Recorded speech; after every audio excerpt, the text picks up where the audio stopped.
നമ്മൾ പലരും ചിന്തിക്കുന്നത് ഇൻവെസ്റ്റ്മെൻറ്റ് ചെയ്യുന്നത് വളരെ ബുദ്ധിപൂർവമായിട്ടുള്ള ഒരു തീരുമാനമാണ് എല്ലാവരും എടുക്കുന്നത് എന്നുള്ളതാണ്. പക്ഷേ ആക്ച്വലി സംഭവിക്കുന്നത് അങ്ങനെയല്ല. നമ്മൾ എടുക്കുന്ന തീരുമാനങ്ങൾ നമ്മളെ സ്വാധീനിക്കുന്നത് നമ്മുടെ ഇമോഷൻസ് ആണ് നമ്മളെ കൂടുതൽ സ്വാധീനിക്കുന്നത്. മെയിനായിട്ടുള്ളത് ഗ്രീഡും ഫിയറുമാണ് ആ ഇമോഷൻസ്. നമ്മുടെ പേടിയും അത്യാഗ്രഹവുമാണ് നമ്മളിലെ തീരുമാനങ്ങളിൽ വളരെയധികം സ്വാധീനിക്കുന്നത്.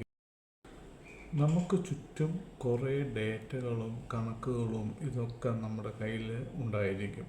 പക്ഷേ നമുക്ക് മാർക്കറ്റിലൊരു ചെറിയ ഒരു ഇടിവ് വരുമ്പം നമ്മുടെ ഇൻവെസ്റ്റ്മെൻറ്റ്സ് നമ്മൾ പോയിട്ട് വിഡ്രോ ചെയ്യും. ഇത് സംഭവിക്കുന്നത് നമ്മുടെ ഫിയർ മൂലമാണ്. ഫിയറാണ് അവിടെ, ആ ഇമോഷനാണ് അവിടെ വർക്ക് ചെയ്യുന്നത്.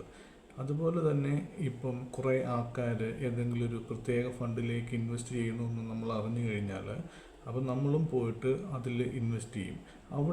അവിടെ സംഭവിക്കുന്നത് നമ്മുടെ ഗ്രീഡാണ് അവിടെ, ആ ഇമോഷനാണ് അവിടെ കൂടുതലായിട്ട് പ്രവർത്തിക്കുന്നത്.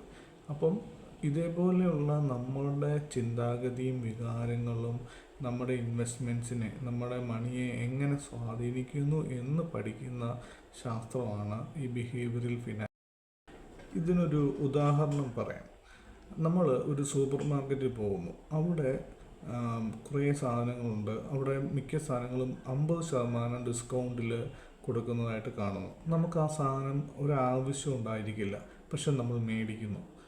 ഇതിവിടെ പലപ്പോഴും സംഭവിക്കാറുള്ളതാണ്. നിങ്ങൾക്ക് സംഭവിച്ചിട്ടുണ്ടാവാം. അപ്പോൾ ഇത് സംഭവിക്കുന്നത് എന്തുകൊണ്ടാണ്? നമുക്ക് ആവശ്യമില്ലാത്ത സാധനം പോലും 50% ഡിസ്കൗണ്ട് എന്ന് കാണുമ്പം നമ്മൾ വാങ്ങിക്കുന്നു. ഇത് നമ്മുടെ ഇൻവെസ്റ്റ്മെൻറ്റ്സിലും സംഭവിക്കാറുണ്ട്. നമുക്ക് ആവശ്യമില്ലാത്തതിലും നമ്മൾ പോയിട്ട് നമ്മുടെ ആ ഇമോഷൻസ് ചെയ്തതുകൊണ്ട് നമ്മൾ ഇൻവെസ്റ്റ് ചെയ്യാറുണ്ട്. അപ്പം ഇങ്ങനെയുള്ള ഇമോഷൻസിൽ ഒന്നും പെടാതെ നമുക്കൊരു പ്ലാൻ ഉണ്ടാക്കി എങ്ങനെയാണ് നമുക്ക് ഇൻവെസ്റ്റ് ചെയ്യണം എന്നുള്ളതിനെക്കുറിച്ചുള്ള വീഡിയോസ് നമുക്ക് ഇനിയും വരും വീഡിയോസിൽ അതിനെക്കുറിച്ച് ഡിസ്കസ് ചെയ്യാം.